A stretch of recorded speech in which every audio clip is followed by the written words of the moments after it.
Essa mulher teve uma segunda chance para derrubar com sabedoria quem a traiu. E para isso, um casamento desastroso entre o seu marido e a sua melhor amiga já tá marcado. Preparem-se porque é hora da vingança explodir, mas não sem antes enfrentar novos obstáculos indesejados, preencher o coração com um novo amor e trocar destinos com vilões absurdamente insanos. Podem até tentar arruinar a vida da diva, mas quem desce de escorregador pro inferno é outra pessoa. E é isso que você descobre no vídeo de hoje, abreviando a esposa do meu marido.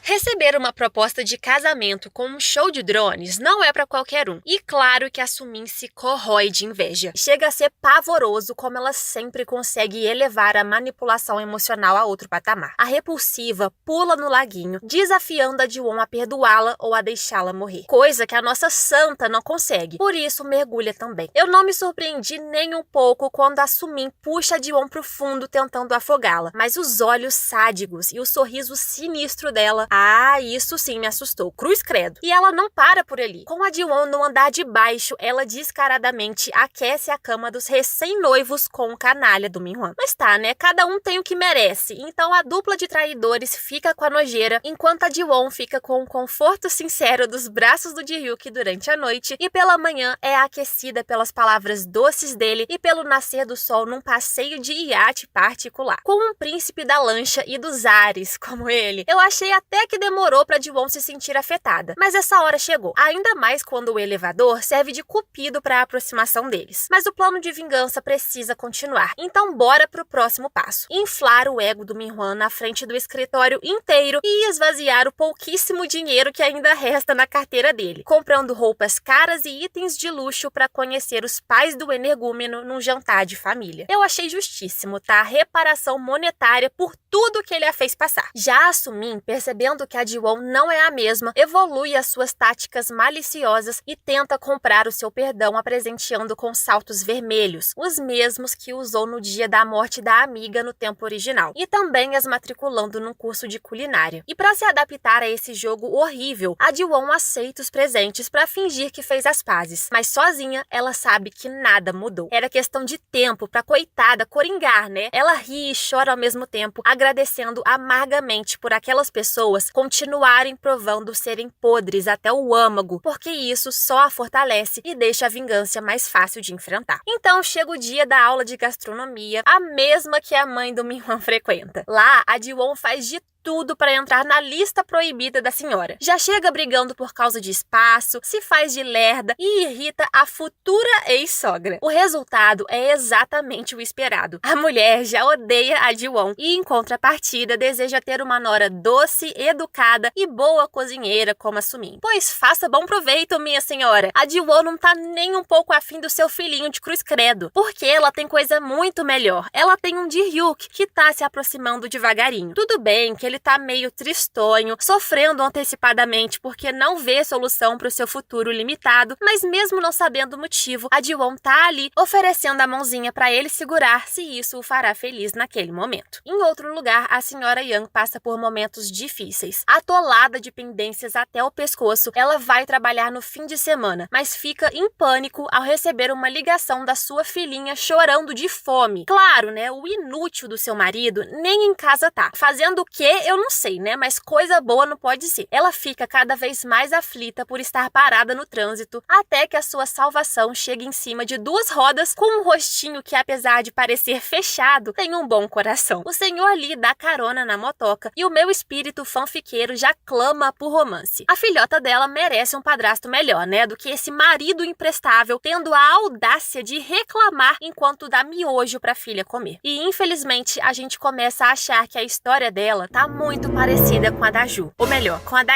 Jiwon, sobrecarregada, desvalorizada por superiores, servindo de escada por interesseiros, um marido negligente e agora, ainda por cima, dores na barriga. O destino da Jiwon parece estar passando para a senhora Yang. E chega o tão esperado almoço de noivado, onde eu já não sabia mais se estava vendo dorama ou cisne negro. Só sei que eu amei ver todos boquiabertos ao ver a Jiwon desfilando num shortinho preto, meias blusa arrastão e botas de cano alto. A sogra odeia perceber que a mulher que brigou no curso de culinária é a namorada do seu filho, mas só faltou sair fumaça dos ouvidos dela quando a Ji-won desafiadoramente retruca cada uma das 500 falas snobs, antiquadas e machistas daquela mulher. Mas o pior de tudo ainda estava por vir. Quando a senhora reclama da falta de boas maneiras da Ji-won, insultando o falecido pai dela como incapaz de criá-la adequadamente, aí que eles conhecem a loba. Corajosamente, a Ji-won cancela o casamento, falando o que estava entalado há anos. Eu não suporto essa família, e o seu filhinho nem é tudo isso. Toma! O Min-hwan sai todo esbaforido atrás da ex-noiva furiosa, mas dessa vez a diva tá preparada para fazer história. Nunca foi tão delicioso ver uma mulher dando um golpe certeiro de judô num cara babaca. O Min-hwan e suas novas hérnias de disco vão direto pra casa da Ji-won, mas quem abre a porta tem uns bons músculos a mais. É, filhote, ela já tá longe. Mudou pro mesmo condomínio que o Ji-hyuk e tem a ajuda dos irmãos carinhosos na mudança, mas do dia seguinte não passa. Todo enlouquecido, ele tenta brigar com a Ji-won assim que ela chega no escritório, mas é recebido com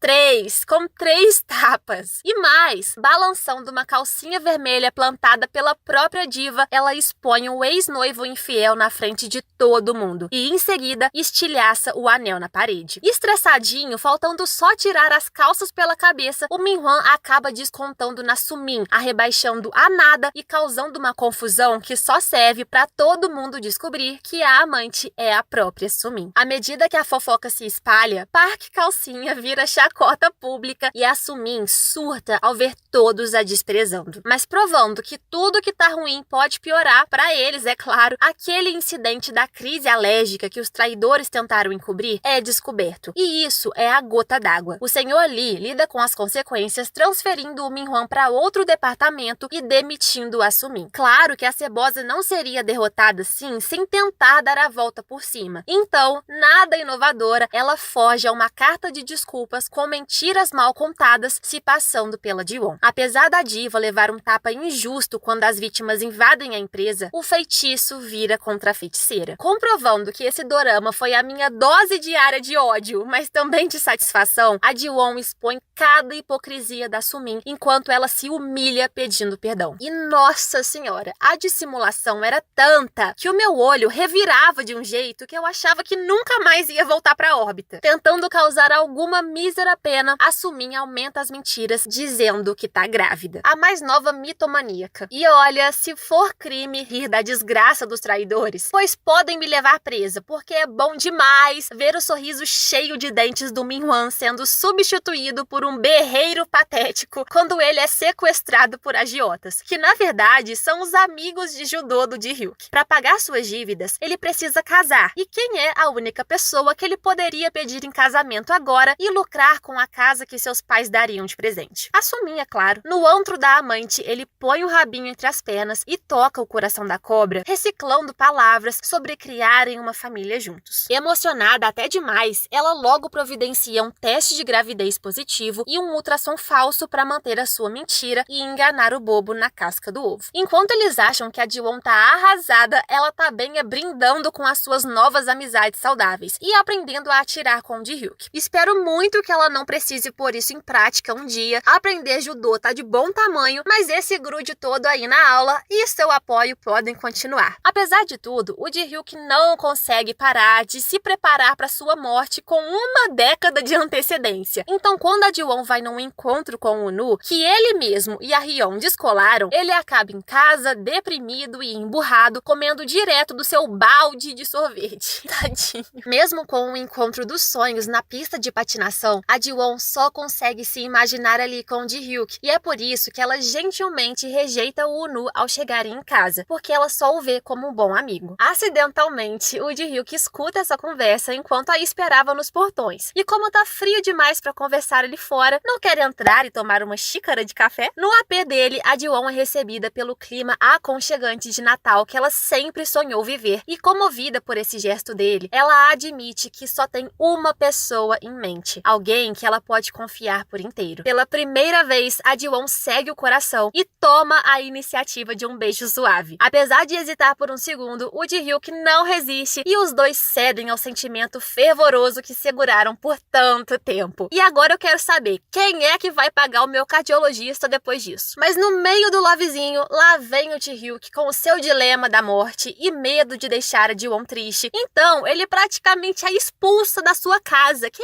isso, meu amigo? Sabe o que acontece com quem não se rende? Fica doente de amor. Quando ele não aparece no trabalho, a Ji-won se preocupa e prepara um mingauzinho caseiro. Mas ela leva um baita de um susto ao encontrá-lo caído na sala, passando mal. Delirando por causa da febre, o Ji-hyuk divaga e todo bonitinho solta que queria ser a terra firme dela, fazendo a Ji-won finalmente ligar as pecinhas de que ele é o tal senhor que cuidou dela naquela madrugada de bebedeira. Profundamente comovida por ele sempre ter a amado, ela só pode chorar e se apaixonar mais ainda, assim como toda a nação Doramira. Literalmente, esse homem só podia ter vindo de uma história em quadrinhos, porque no mundo real não existe. Um beijo e uma noite de cuidados para ajudar o seu anjo a se recuperar é suficiente para fazer a Ji-won ter certeza que tá pronta para viajar com ele no mundo da paixão, mesmo que acabem se arrependendo mais tarde. Ela chega à conclusão que essa deve ter sido a razão por ter ganhado uma segunda chance, aprender a confiar, a amar e a ser feliz novamente. Isso quebra a última barreira protetora do Ji-hyuk e podemos declarar aberta a temporada Casal de Ji. Ji-won e Ji-hyuk, que mal começaram e já emanam a energia de recém-casados com o seu filho ruivo punk no sofá. E que delicinha é assistir esses dois sendo felizes e vivendo o romance secreto de escritório. Há tempos que trocas de olhares derretidos, sorrisos tímidos e toques de mãos singelos não me faziam remexer tanto de fofura. A semana do novo casal termina perfeitamente com um encontro romântico na praia, cheia de conversas profundas e beijos carinhosos e cinematográficos ao pôr do sol. Enquanto isso, os traíras já começam o noivado na pura enganação, inventando tudo sobre a vida, família e estudos da Sumin. Além disso, a sogra dita cada microdetalhe do casamento. O apartamento alugado, a data para o casório, o vestido pavoroso e o salão barato. A Sumin fica horrorizada, mas aceita caladinha as exigências. E para provar que venceu a Ji-won, toda audaciosa, ela envia o convite de casamento para a ex-amiga. Tolinha, né? Convidou para ser humilhada em dose dupla, só se for. Não bastava ser obrigada a usar o mesmo vestido balão murcho que a Ji-won usou na primeira linha do tempo, agora ela é totalmente ofuscada pelo elegante conjunto branco da ex-amiga, que não cansa de ser afrontosa. A Ji-won agradece a megera por ter recolhido o lixo que ela descartou. E isso não é tudo. A gata também deixa um presentinho pro cara de tacho. Uma queixa civil processando o Min-hwan por todo o dinheiro que ele lhe deve. Enquanto a Sumin desfila com os restos da Ji-won, a diva tem um brilho aliviado no olhar de quem se livrou de um destino terrível. E graças a Unu, que levou as ex-amigas valentonas da noiva, temos mais um pouquinho de entretenimento, já que elas humilham a Sumin por terem sido enganadas. Apesar do vexame pastelão, o casamento acontece e tudo parece resolvido. Mas só parece mesmo, porque ainda temos mais pedras no caminho. Acontece o temível enredo que ninguém suporta. A ex-noiva do Ji-hyuk brotando dos confins do inferno do mais absoluto nada. Essa tal de Yura, que eu mal conheço e já odeio, insinua que a Ji-won tá com o Ji-hyuk pra sair da pobreza e ainda admite que nunca teve interesse romântico nele, mas agora que ele tá sendo cobiçado por outra mulher, puf, Ji-hyuk se tornou atraente e ela o quer de volta. Oi? Meu Deus do céu. A felicidade durou milésimos de segundo mesmo. A Ji-won fica cega pela existência da Yura e se afasta do Ji-hyuk, voltando pra sua concha. Ela tem medo de ser a nova destruidora de lares. Tem medo que o Ji-hyuk tenha abandonado a noiva, assim como a sua própria mãe abandonou o pai por um novo amor e o Min-hwan a abandonou pela Sumin. Todos esses problemas de confiança e traumas enraizados são muito compreensíveis, mas terminar porque o Ji-hyuk tem uma ex-noiva arrogante que ela vê com os próprios olhos que tem um papo de maluca? Ah, isso aí me cheirou sabe o quê? Aumento de drama desnecessário. A gente já não tem vilões realmente grandes, desprezíveis e bem pensados, não? Pra que introduzir mais um vilão totalmente unidimensional e com motivações tão fracas e exageradas? Ah, não. Quanto mais eu penso, pior fica. Eu queria que a Ji-won tivesse enfrentado as suas feridas de outro jeito, mas ao invés disso, ela só é machucada mais ainda ao descobrir que o pior aconteceu. A senhora Yang foi diagnosticada com câncer no estômago, ou seja, a sua doença da primeira vida vida foi transferida para uma boa pessoa que ela gosta. Isso agrava a culpa da Ji-won 10 vezes mais. E devastada pelas consequências das suas ações, ela se questiona se realmente merece ser feliz numa nova vida às custas dos outros. Realmente é muito doloroso isso ter acontecido justamente quando a senhora Young estava avançando, sabe? Se impondo no trabalho e colocando aquele marmotinho engravatado no seu lugar. E não é só o câncer que é igual ao futuro da Ji-won, mas também o marido traste que está atraindo. Mas temos variáveis importantes aqui. O Ji-hyuk já indicou um médico super qualificado para tratar a mulher o mais rápido possível e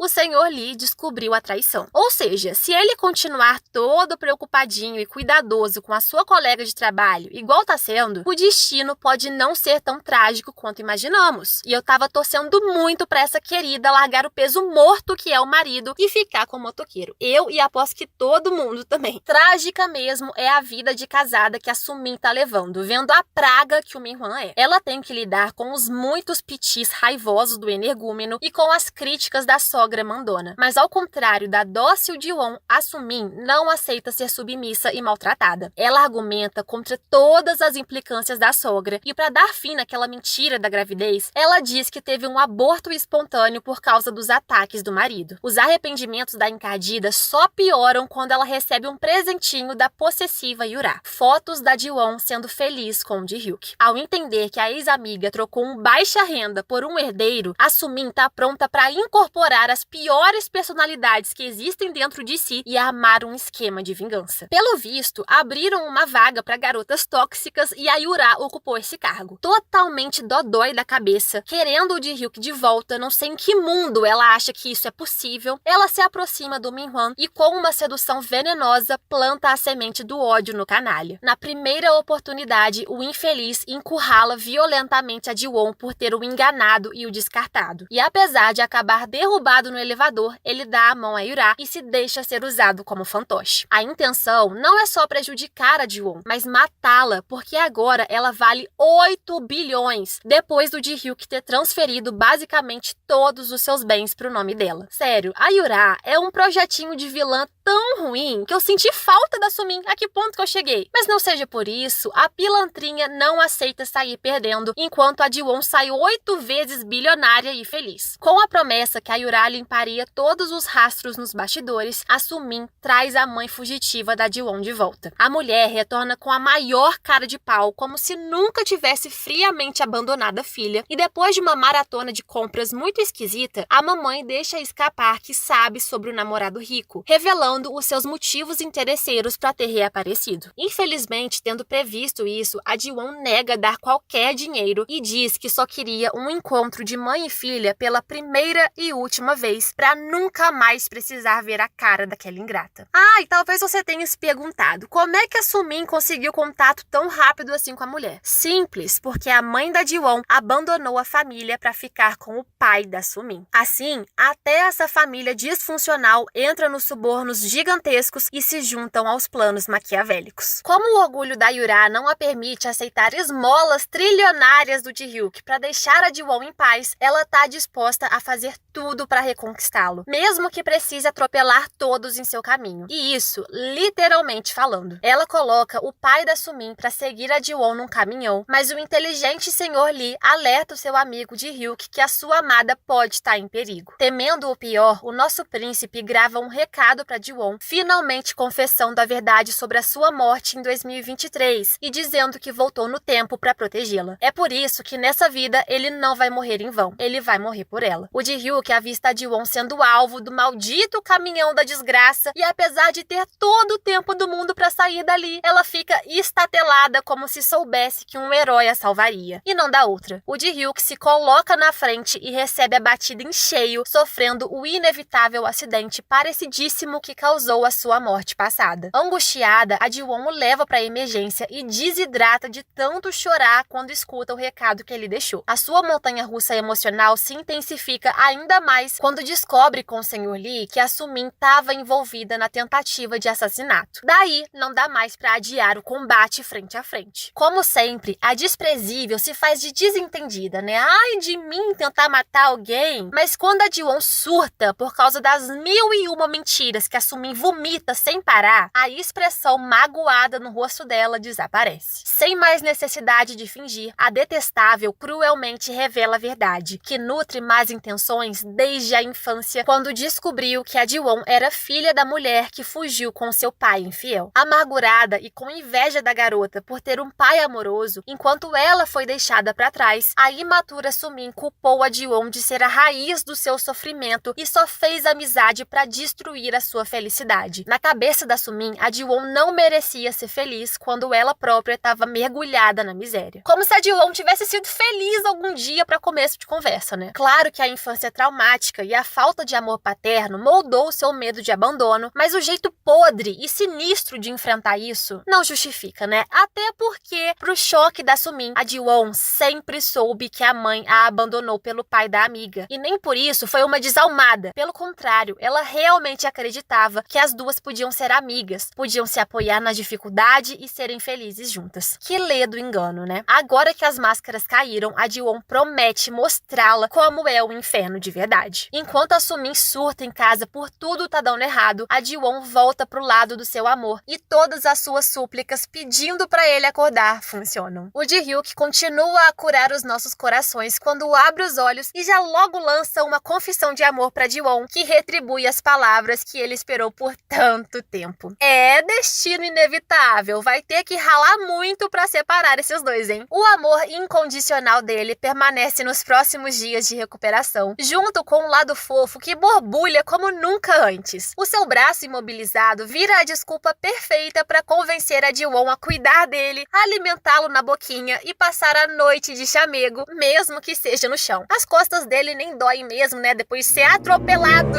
Ai, ai, homens de 1,90 sendo ursinhos carinhosos me atingem de um jeito muito diferente. Ter ficado cara a cara com a própria morte deu ao Ji-hyuk um novo ponto de vista. Agora, ele vai valorizar o tempo com a sua amada, mostrar o seu sorriso radiante e abraçá-la com tanta ternura até que os seus corpos se fundam de tanto amor se for preciso. Enquanto as coisas melhoram para Ji-won, as circunstâncias pioram rapidamente para a senhora Young. Ainda mais que ela acaba de descobrir o marido atraindo com uma amiga íntima. Preocupadíssimo, o Sr. Lee, com seu jeitinho direto e reto, incentiva a senhora Young a mostrar a sua raiva. Até oferece o seu taco de golfe para ela dar uma surra merecida no traidor. Em partes, ela segue esse conselho e para de fugir. Com uma gravação em áudio da infidelidade no carro, ela decide denunciar o marido à polícia, já que na época ainda existia uma lei do adultério. Morrendo de medo, a Ji-won não pretende deixar a amiga sozinha, por isso se junta ao plano do flagra. O confronto se desenrola exatamente como no dia da morte em 2023. A fechadura quebrada, os saltos vermelhos e as balas espalhadas no chão. O marido sem vergonha dá uma desculpa esfarrapada e manda todo mundo embora, mas a Ji-won se recusa a sair, porque ela sabe que o cenário é idêntico. A loba que existe dentro dela desperta mais uma vez e toda sua força é usada para quebrar aquela maldita mesa de vidro no centro da sala. E ainda bem que ela fez isso, tá? Porque a senhora Young é mesmo empurrada pelo marido sórdido e por muito pouco a nossa amiga gentil não estaria mais aqui entre nós. Felizmente, os homens das divas aparecem e já temos uma pessoa qualificada, dedicada e apaixonada para proteger a senhora Young. Como advogado, o Sr. Lee cuidará do divórcio. Esse incidente não só desencadeia o trauma da Ji-won, mas também a faz perceber que o elo que interliga a transferência do destino não é o casamento em si, mas o fato do marido trair e querer que a esposa morra para receber o dinheiro do seguro de vida. Ou seja, para realmente salvar a senhora Young e trocar o seu destino original com a Sumin, a Ji-won sabe que precisa seduzir o Min-hwan e fazê-lo desejar que a atual esposa morra. Apesar de ser um plano arriscado e do Ji-hyuk ficar apreensivo inicialmente, ele concorda em ajudar. O plano já começa com muita atuação. Os dois fingem uma discussão de término no escritório pro Min-hwan ouvir. Depois, a Ji-won flerta de mansinho com o canalha, mente que o Ji-hyuk estava controlando e que ela aceitou muito dinheiro do dono da empresa para terminar o namoro. Na cabeça gananciosa do Min-hwan, isso faz muito sentido. E E mais uma vez ele cai como um patinho nos encantos da Ji-won. Desejando impulsivamente a fortuna dela, ele logo avisa a Sumin que quer o divórcio. Durou pouco, né? Durou muito pouco. O Ji-hyuk também faz os seus próprios movimentos, ameaçando de leve o capacho da Yura. Tu vai afundar com a sua chefe criminosa ou vai se juntar a mim, hein, bonitão? É assim que o nosso casal descobre que o Min-hwan tá a meio passo do adultério com a própria Yura. Ou seja, existe uma isca melhor. A Ji-won não precisa se passar como a amante que fará a Sumin surtar. Infelizmente, falando na Yura, ela se prova ser uma tremenda assassina. Para limpar os seus rastros, ela coloca os pais da Sumin e da Ji-won numa van para intoxicá-los. Além disso, a Sem Limites tenta trazer o Woo-nu pro seu lado, mas provando que só existem 3 homens sensatos no dorama, ele nem vacila. Desempregado sim, comprado nunca. Imediatamente a Ji-won tá sabendo da trapaça e graças à florzinha da Hyun, o Woo-nu logo tá com a sua carteira de trabalho assinada de novo. Chefe de cozinha no projeto da empresa. E como não precisa mais encenar uma sedução, a Ji-won despacha o Min-hwan com um desprezo digno de colocá-lo lá no fundo do aterro sanitário. Mas sabendo o grau de perversidade dele, é claro que daria ruim. O desgraçado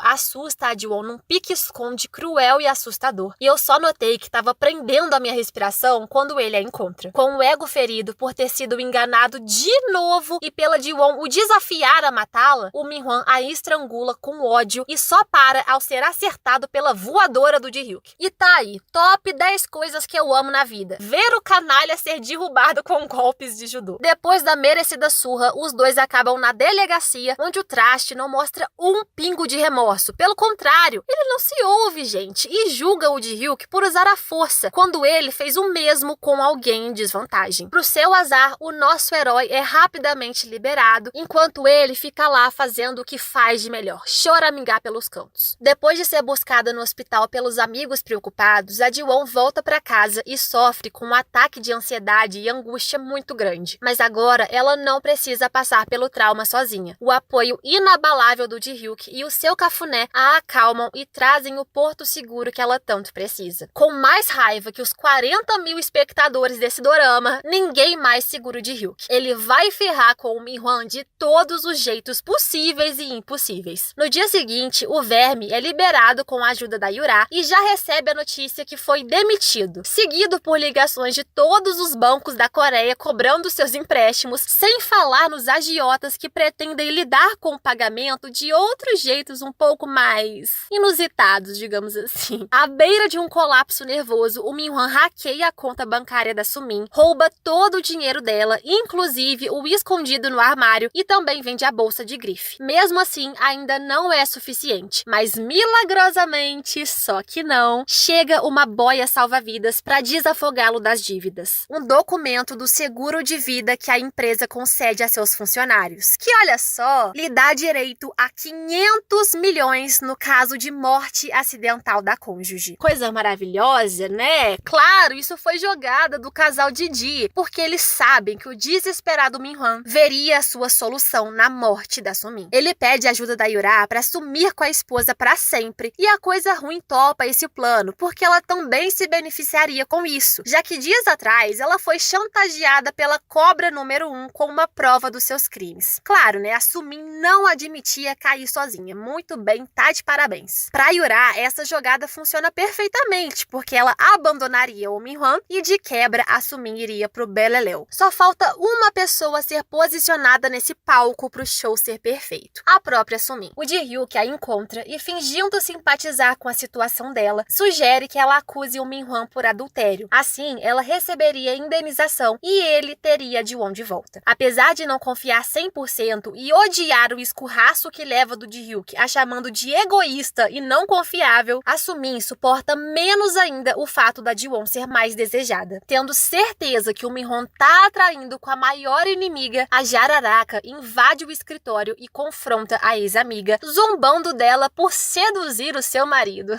Ela só não esperava que a Ji-won fosse a mulher mais confiante da galáxia e não recuasse nem um pouquinho, expondo aquela hipocrisia com toda a ironia do mundo. Tá maluca, é? Por que eu dormiria com com um homem casado. Eu não sou você? Pra esfregar sal na ferida, ela fala que não seria burra de pegar o lixo dos outros. Enfurecida e com o ego ferido, a Sumin imediatamente liga pro Ji-hyuk e aceita fazer tudo o que ele pedir. O trio pavoroso nem faz ideia que caíram direitinho na armadilha, mas estão prestes a descobrir já que a Sumin chegou no hotel para supostamente flagrar o seu marido com a Ji-won. Mas a surpresinha que a espera é diferente. Ela revive exatamente a mesma experiência da primeira vida da Ji-won, desde a caminhada dramática até o quarto, até o flagra dos traidores Min-hwan e Yura rindo na cama e planejando sua morte para ganharem um seguro de vida. Possessa com a patifaria, a Sumin tira fotos do casal traidor para enviar para a polícia, mas o capacho da Yura a impede com o apagão. Quando acorda, a Sumin já tá amarrada numa casa desconhecida, tendo um ataque de pelanca ao descobrir que perdeu todo o seu dinheiro, a prova contra a Yura e que nunca significou nada pro Min-hwan. Agora, ela é só o único obstáculo que ele precisa superar para um novo recomeço. Ele sai para cortar os canos de gás, mas quando volta, tcharam! Cadê a Sumin? Ah, tá ali, ó, atrás de você, partindo para cima com uma faca deste tamanho pronta para matá-lo. Os dois brigam fisicamente, mas de novo a insistência em subestimar as mulheres, principalmente uma completa sociopata, é a ruína do Min-hwan. Dói admitir, tá? Mas a Sumin foi icônica, porque com um simples chutinho nas joias inférteis dele,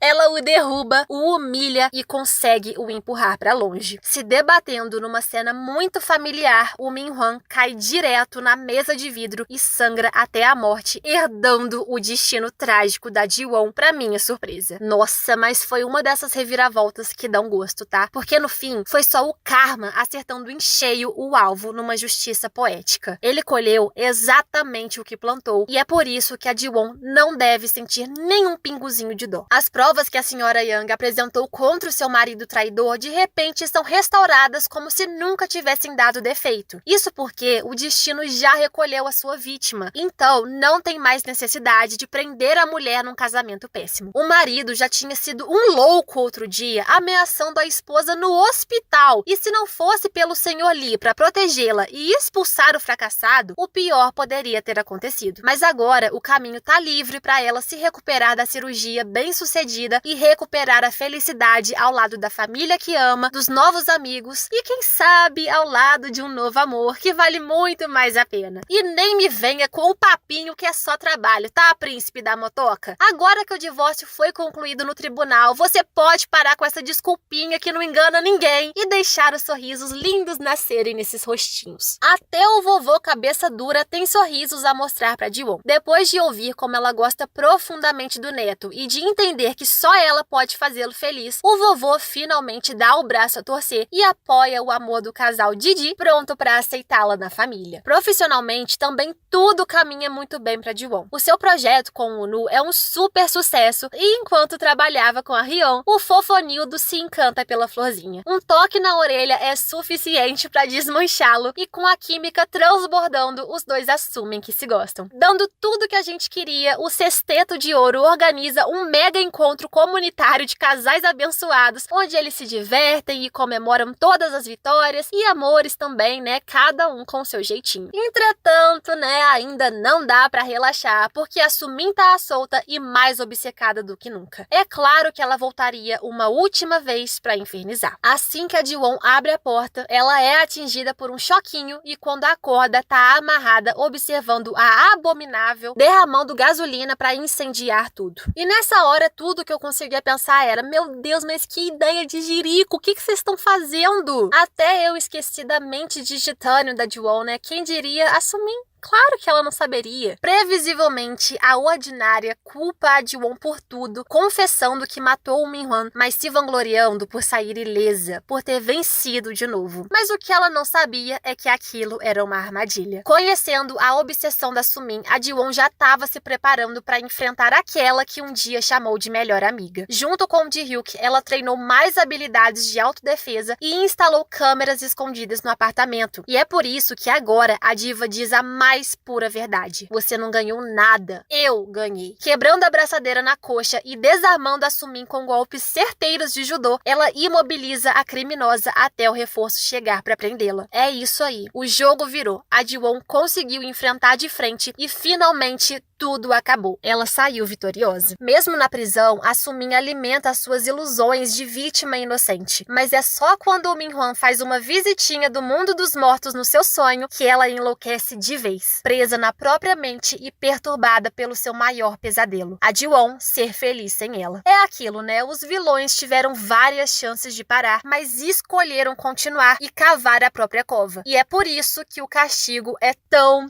satisfatório. Agora é hora da Ji-won cuidar da sua cabeça bagunçada nos braços do seu amor enquanto planejam um futuro maravilhoso juntos. Para dar uma ajudinha, o destino termina sua encruzilhada e nos dá um motivo do porquê aquela Yura foi incluída na história. Tentando descontroladamente fugir da condenação dos seus crimes descobertos, a sua vida é interrompida abruptamente por um acidente de carro fatal. Pois é, né? Já tava na hora dela ser útil para alguma coisa. O destino do Ji-hyuk foi transferido para ela. Pelo visto, esse é o preço que se paga por se meter onde não foi chamada. Assim, o coraçãozinho no peito dele desaparece, simbolizando que ele tá livre do seu triste fim. Finalmente! Agora que todas as complicações foram resolvidas, o nosso casal não precisa se preocupar com mais nada além de desfrutar de dias de felicidade doméstica comendo a sopa preferida da Ji-won. E, gente, como é que não fica com as bochechas doendo de tanto sorrir, vendo esses dois sendo dengosos, até pensando já nos nomes dos filhos? Mas antes de listar nomes de bebês de A a Z, falta uma coisiquinha. A Ji-won leva o seu amor ao parque onde tudo começou, e é lá que os nossos corações inflam de amor quanto tanto ela quanto ele se pedem em casamento naquele cenário tão significativo para começar uma nova fase e nunca mais se sentirem sozinhos. Chega o dia do grande dia do casal Didi e da diva brilhar como merece. Olha, eu já vi essa mulher com muitos vestidos de noiva, mas esse aqui definitivamente é o mais deslumbrante. Ela é a própria princesa dos contos de fadas e o Ji-hyuk não tá diferente. Os dois deuses dignos de realeza. Eles realizam um casamento esplêndido na presença de familiares e amigos, nos dando muito mais do que podíamos imaginar. Alguns anos depois, em 2016, a Ji-won vira diretora de uma fundação de caridade que oferece segundas chances aos necessitados, assim como ela mesma recebeu. Em 2017, as fotos do pré-casamento enfeitam o quarto de